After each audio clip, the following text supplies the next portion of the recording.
Good day, I'm Twyla Whelan, and this is your JIS News for Monday, February 19, 2024. Prime Minister Andrew Holness says the $40 billion Spark Road rehabilitation program will be administered in consultation with the public. We want the community to come together and help to make the determination as to which roads become priority. Because even with that, we will not be able to fix every road that is in need of repair. But instead of having people protesting all over, let's all come together as much as we can and, in a democratic process, determine the priority for roads to be repaired.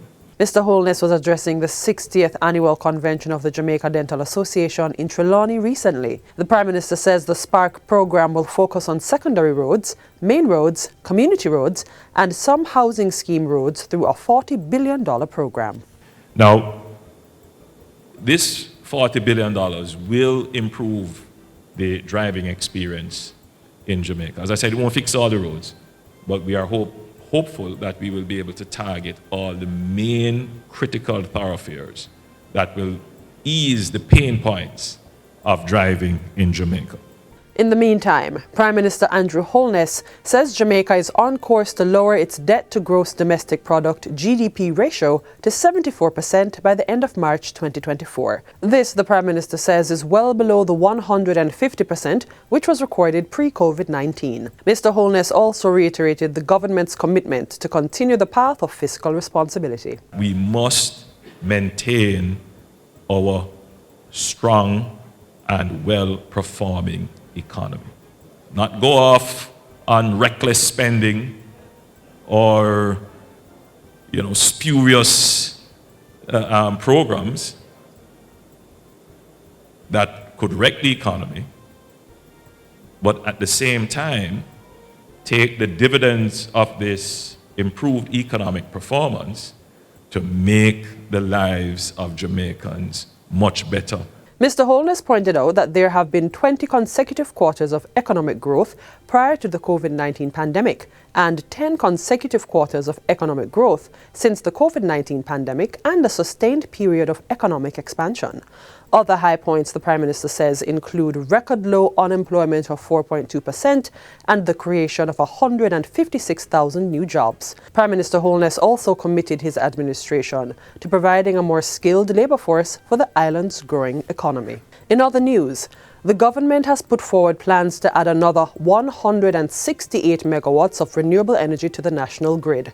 The program, to be launched in the new fiscal year, which begins on April 1, will complement the 100 megawatt project which was put to tender in September last year. Governor General Sir Patrick Allen made the disclosure during his recent throne speech at Gordon House to start the 2024 to 2025 parliamentary year. The Governor General also confirmed that telecommunications companies will prioritize increasing service quality to customers. This will be supported by the publishing of a formal framework for the parameters and targets used to evaluate operator performance. While this is being configured, the Ministry of Transport will develop a new system to benefit students in rural Jamaica. In the new financial year, the Public Passenger Transport Stakeholder Committee will begin to address the provision of transportation for students.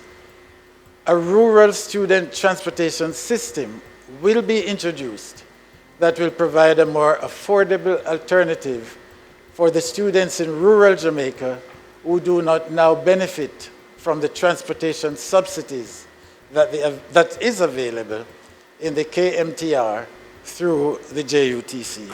And finally, Mount Ward Primary School in Hanover is the latest school to receive a water tank under the court's Ready Cash Corporate Social Responsibility Initiative. The donation brings to 4 the number of schools which have benefited.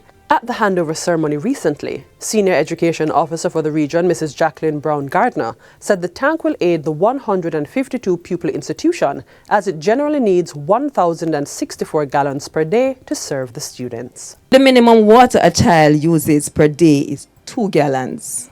That's just to wash hands and drink water. Should they use the bathroom, it's now moved to 7 gallons per child per day. And we're not talking about using the bathroom more than once. If it's several times, it goes beyond 7 gallons. Hence, if you give 1 tank or 2, whatever you give, you understand that you keep students in school. You allow them to come and to get the basic necessity of life, water. Our initiative aims to increase water harvesting and storage opportunities to select primary and secondary schools. This endeavor is not merely a response to a crisis, it is a proactive step forward towards mitigating ongoing drought conditions and ensuring a sustainable future for our communities, ensuring that school will never again be disrupted due to a lack of vital water supply.